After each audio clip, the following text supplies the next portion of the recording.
건강 365 포인트 쏙쏙. 우리가 꼭 알아야 할 부분들을 정리해드립니다. 건강 365 포인트 쏙쏙 삼성서울병원 정신건강의학과 전홍진 교수와 함께합니다.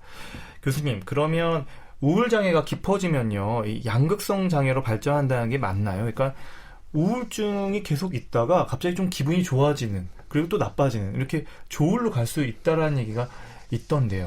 근데 결론적으로 말씀드리면은 우울증이 심하다고 양극성 장애로 바뀌는 건 아닙니다. 아, 이건 아니다. 서로 다른 병이고요. 예. 그러니까 초기 증상이 양극성 장애가 우울증으로 오는 경우가 많아요. 양극성이 있는 분도 전체 생애의 절반 이상은 우울증식이거든요. 근데 이제 업앤다운이 생기죠, 기분이요. 주로 젊은 시절에 처음 온 우울증은 양극성인 경우가 많아요. 그러니까 고등학생이나 대학생이 왔을 때는 이런 양극성 우울증인 경우가 더 많고요. 그런 시기에 이제 우울증이 왔을 때 기분이 좀 이렇게 들뜨는 현상이 있지 않은지. 근데 기분이 들뜬다고 좋아지는 것이 아니고 조금 예민해지고 과격해져요.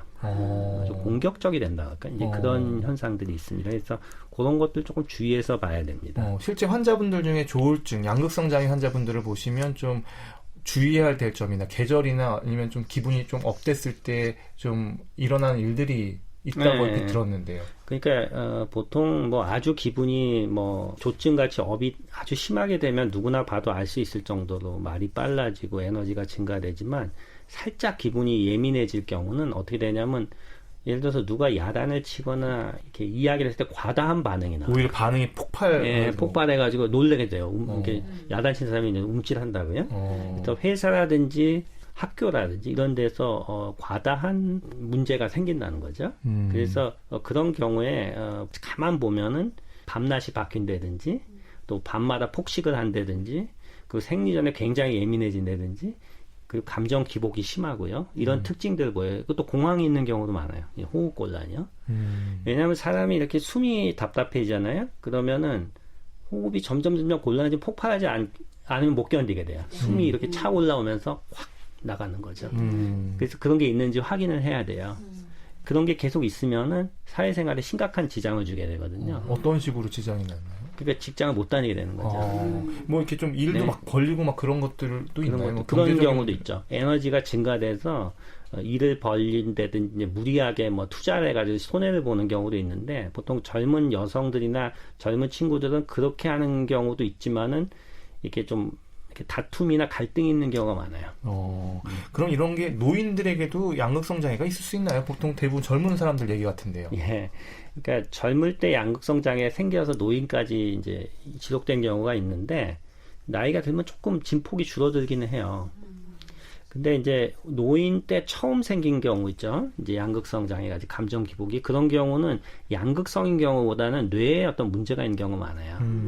그러니까 뇌에 무슨 혈관이 막혔다든지 좀 치매 초기라든지 그래서 그런 경우는 조금 자세히 봐야 됩니다. 그러니까 노인들에게 있어서의 좀 양극성, 조울증은 조금 자세히 볼 필요가 있다. 예, 뇌에 문제가 있는 초기에 발생한 경우가 많아서. 그러니까 뭐 내 MRI나 좀 어디 숨은 병변이 있는지 좀 찾아볼 필요가 있겠네요. 예. 그러면 또 항우울제에 대한 질문인데요. 이게 꼭 한 달 이상 복용해야 효과가 나타난다. 뭐 이런 얘기도 있던데요. 이게 바로 먹고 기분이 좋아지는 게 아닌 건가요? 예, 근데 이제 이게 항우울제에 대해서 오해가 많은데 이제 우리가 보통 일반적으로 이렇게 살아가면서 기분이 우울한 거 있죠. 그건 항우울제로 전혀 도움이 되진 않습니다. 기분이 내가 슬프다고 항우울제 먹는다고 기분이 좋아지는 게 아니고요. 우울증이 있는 분들한테 도움이 되는 거죠. 네, 근데 그것이 바로 효과가 있는 게 아니에요. 2주 이상 지속해야지 이제 효과가 있는데 불면증이라든지 식욕 저하 이런 건 바로 효과가 있어요. 좀 잘 자고 밥도 좀 잘 먹고 기분은 우울하지만은 그러면서 천천히 표정도 좋아지고 조금 얼굴 혈색도 좋아지고 이제 그렇게 되죠. 그러니까 우울 자체는 한 2주 이상 복용해야 효과가 나타나고 다만 바로 복용을 하면 불면증이나 식욕 저하는 좀 바로 좀 좋아지는 거. 빨리 좀 좋아진다. 이렇게 생각하면 될 것 같네요. 그러면 또 우울장애에 쓰이는 약물들이 중독성이 강하고 또 뇌 독성을 일으킨다. 뭐 이런 얘기들도 있더라고요.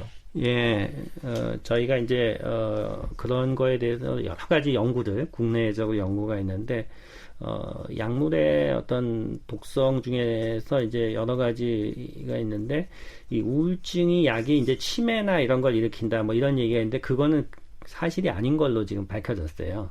그게 아니고, 65세 이상의 우울증이 초발했을 경우에 치매 초기인 경우가 있어요.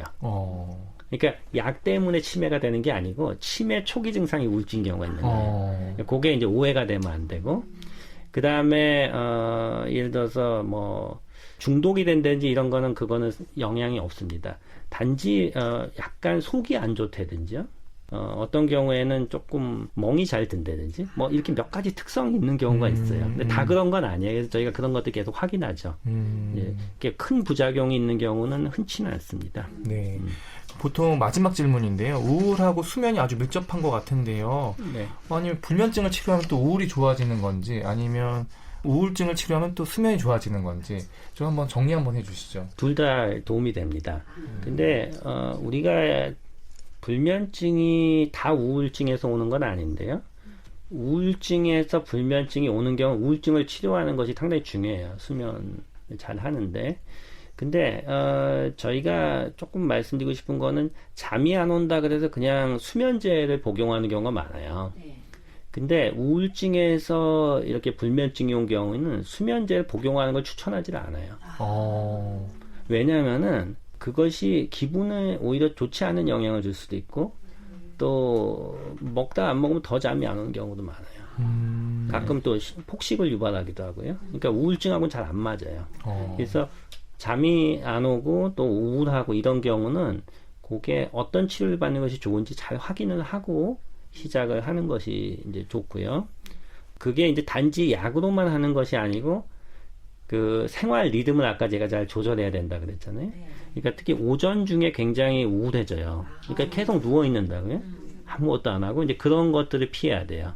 그래서 아침에 활동량을 증가시켜야 밤에 잠이 오거든요. 우울증, 특히 우울증 있는 분들은. 그래서 그러한 것들을 조절해야 되고, 또 하지불안 증후군이라고 이렇게 다리 뭉치는 질환도 흔히 생겨요. 우울증이 오면은. 전체 연세 드신 분들 50% 이상에서 자다가 이렇게 다리가 뭉치고 아파서 깨거든요. 그런 것들도 치료를 하면은 또 불면증에 도움이 돼요. 네, 이렇게 우울장애에 대한 여러 가지 이야기들 들어봤는데요. 건강365 포인트 쏙쏙이었습니다.